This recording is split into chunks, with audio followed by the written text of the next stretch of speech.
shame they don't actually really fire it up. Yeah. What happens to be there? Is it firing up? It's getting louder, isn't it? I think it is, you know. I think they're like exhaust fumes, yeah. I think it is starting up, isn't it? That's the exhaust there from engine.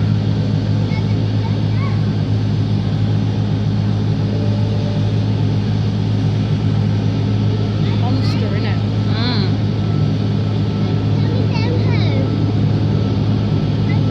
Getting louder and louder. Settle down, everyone, and whatever you do now, don't leave the walkway. In just over a minute, the big melt will begin. So please move along so that everyone can enjoy an uninterrupted view of the pit below. Incidentally, that hole represents 33,000 volts. Nothing, it's just that. It's just a nugget. It's a big engine starting. No, it's not What are you scary. getting scared of, Nugget? What's gonna happen? Nugget, you know like Just noises.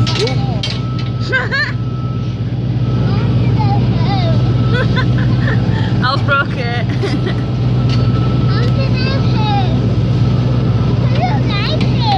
Oh, don't be daft. It's just a noise. Nugget. It's just like a big car engine. Yeah, it's not going to do It's just a anything. big engine. No. No. He would tell you that, did he? It's just Take a note, it's not It's just- fair. it's just to give you an experience of when people worked You know here not a to long listen time to ago. scary That cameras. this is what it would have sounded like when they was working here all day. It's just to show us how loud it was. Yeah, it's just a big it's just a big car engine, isn't it? Look at this. Look, it's turning off Give now. Daddy a cuddle. That's it. Cuddle Daddy. Turn it off.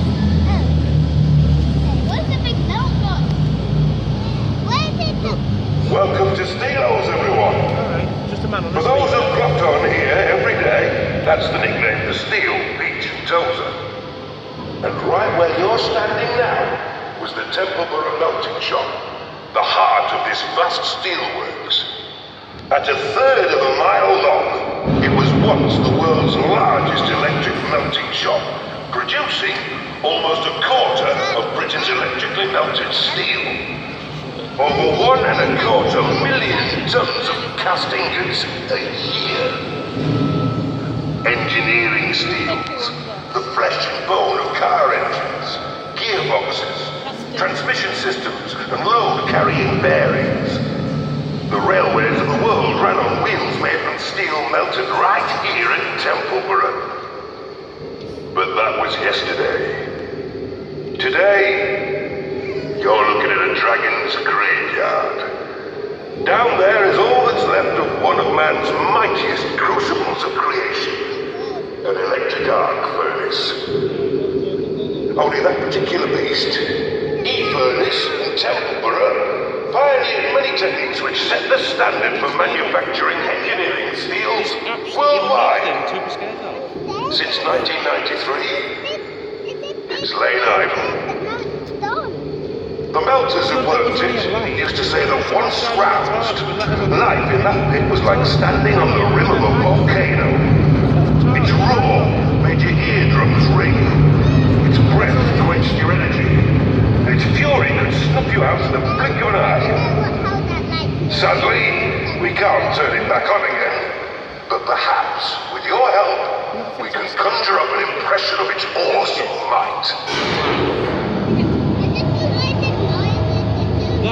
All it is Imagine what it must have been like back in December 1977, when for 1 week, this furnace held the world record and turned out more steel than any other electric furnace anywhere else in the world. That's that model crane. What you're about to witness is a representation of how scrap steel was recycled by an electric arc furnace. A process that once took 90 minutes. But first, let's make sense of where you are. why it's significant in the history of steelmaking, and what you're about to witness. First, this melting shop is as big as a cathedral, so you navigate your way around by landmarks. Way down to your right, past 4 more furnaces like this one, is the Sheffield end. Over to your left, past F furnace, is the Rotherham end, where the molten steel is refined, cooled, and cast into giant pieces known as billets, before being shipped off for finishing, and then onto manufacturers worldwide. Here, in the middle, where you are, is where the melting takes place. That tin, incidentally, is scrap being loaded, ready to charge the furnace. It's stored in huge pens behind where you're standing. That's the fire. Up until the 1960s, steelmaking was a back-breaking process. Armies of men toiled day and night, stopping row on row of green, smoke-belching, coal-fired open harvest. At the flick of a switch, this electric arc furnace changed all that. Our appetite for cars drove up demand for cheaper steel. Cheaper steel meant faster production, forcing steelos to harness the power of a lightning bolt. So that's what the light would look like when it was all sparking and making What fire. 14 coal furnaces struggled to produce in 12 hours, he and its 5 sisters at Tempera did with volcanic ease in less than 90 minutes. It's just loads and loads of big And now, for our demonstration. First, you need power. The transformer house delivers it.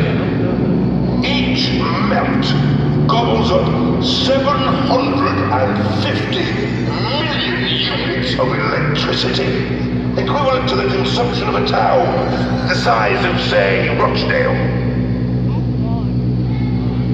Here's the control room. From here, the first hand melter with direct proceedings right up to the moment of pouring or tapping the molten steel.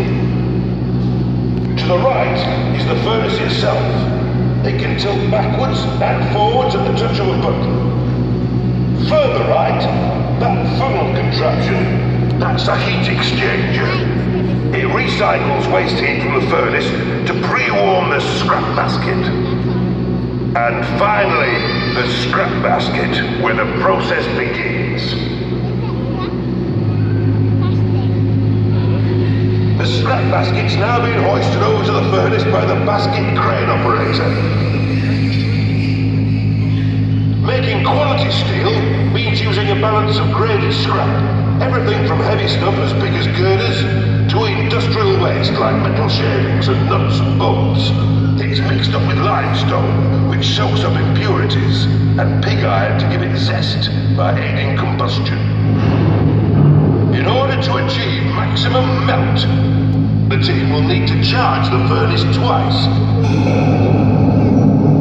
That ding is the furnace lid being swung out of the way, ready to receive the first charge.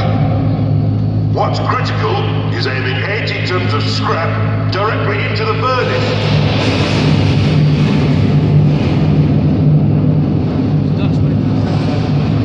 Now, with the lid back in position, it's time to power up.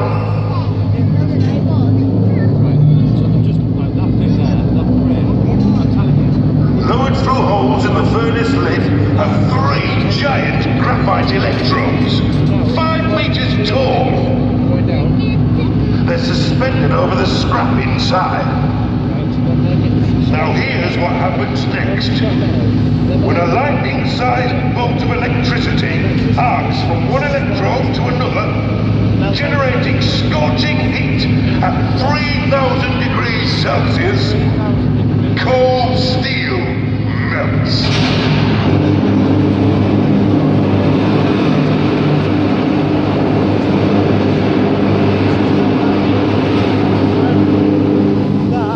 Anyone still hear me? Well, it's not over yet.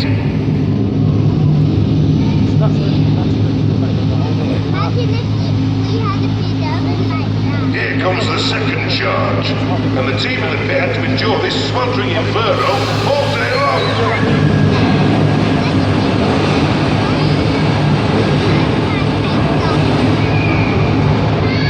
Incidentally, anyone notice blue light amongst all the fireworks? That's an oxygen lance. It speeds combustion.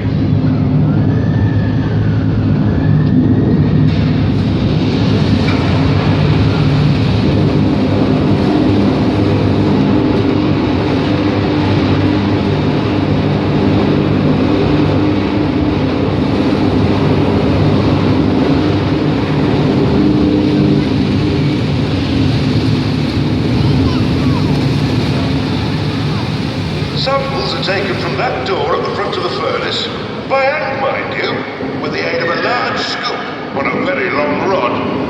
1600 degrees in there, that's why. Provided the steel composition is right, you're ready to pour off the slag and tap the molten steel.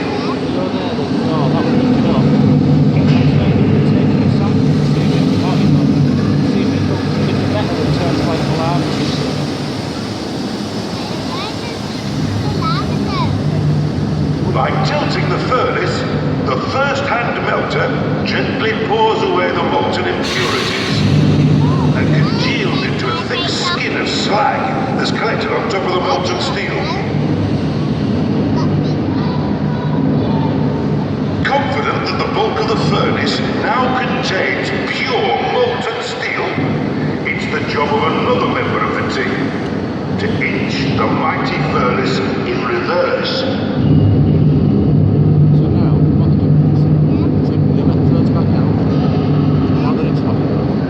This time, 110 tons of steel pours out like a blazing lava flow into the giant casting pot on the other side of the furnace.